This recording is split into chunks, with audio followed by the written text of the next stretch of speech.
കാഴ്ചയ്ക്ക് നല്ല ഭംഗിയുണ്ടല്ലേ. ഇവനൊരു പാമ്പും കുഞ്ഞാട്ടോ. സുഹൃത്തുക്കളെ, ഇതെന്താണെന്ന് നിങ്ങൾക്ക് അറിയാമെങ്കിൽ ഒന്ന് കമൻറ്റ് ചെയ്യുക. നമ്മുടെ കാൽച്ചൂട്ടി കിടന്ന് കിട്ടിയതാണ്. ഇവനെ ഹൈ റേഞ്ചിൽ ഇതേ നാക്ക് നീട്ടുന്നുണ്ട്. കണ്ടോ ഇതേ നാക്ക് നീട്ടി പോകുന്നു. ഇതൊരു 3/4 അടി നീളമേ ഉള്ളൂ. ഇവൻ വിഷമുള്ളതാണോ വിഷം ഇല്ലാത്തതാണോ ഒന്നും അറിയത്തില്ല. ഇതിപ്പോൾ ഈ സാധനത്തിനെയൊക്കെ നമ്മൾ എന്നാ ചെയ്യുന്നത്, എന്നാ പറയണവ. ഇതുകൊണ്ട് ഒരു മഞ്ഞ കളറ്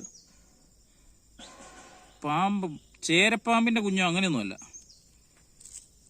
ഇത് കണ്ടോ നടക്കണ കണ്ടവൻ. ഇത് തലയാ. ഇവനെ തട്ടിയാലും കൂടെ ചാടും. ആഹാ, നല്ല രസമുണ്ട് കാണാൻ. ഇത് ചാടുന്നു. ഇതെന്ത് സാധനമാണെന്ന് അറിയാമെങ്കിൽ ഒന്ന് കമൻറ്റ് ചെയ്യണേ, നമുക്കറിയാമല്ലോ. ഇങ്ങനെയുള്ള ഐറ്റത്തിനെയൊക്കെ കാണുമ്പോൾ നമ്മളൊന്ന് ഇടുന്നതാണ്. ഇവനെ ഇങ്ങനെ പിടിച്ചു കഴിഞ്ഞാൽ ഇവനെ ഇങ്ങനെ ചുറ്റും. ഇതേ ചുറ്റി കയറി കണ്ടാ, ഇതേ വട്ടം കയറി. വട്ടം നല്ല ചുറ്റി ഇരിക്കുന്നുണ്ടോ.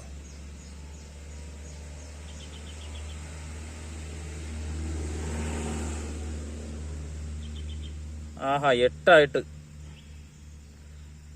കൊള്ളാം. സ്ട്രോങ് ആയിട്ട് പിടിച്ചിരിക്കുക കേട്ടോ കമ്പയിൽ. ഒരു 3/4 അടി നീളമേ ഉള്ളൂ. ഈ ചെറിയ കമ്പിൻ്റെ വണ്ണമേ ഉള്ളൂ. വിഷമുള്ള സാധനം എങ്ങനെ ആണോ അറിയില്ല. ഇവന് എന്താണെങ്കിലും ഇവിടുന്ന് ഇച്ചിരി മാറ്റി അങ്ങ് ഉപേക്ഷിച്ചേക്കാം. Thank you. ഇതുപോലുള്ള നിങ്ങൾ കാണുവാണെങ്കിൽ കൊണ്ടുവരും കേട്ടോ. ഇങ്ങനെയുള്ളതൊന്നും കൊണ്ടുവരുന്നുണ്ടെങ്കിൽ ഒന്ന് പറഞ്ഞേക്കണം. Okay, by.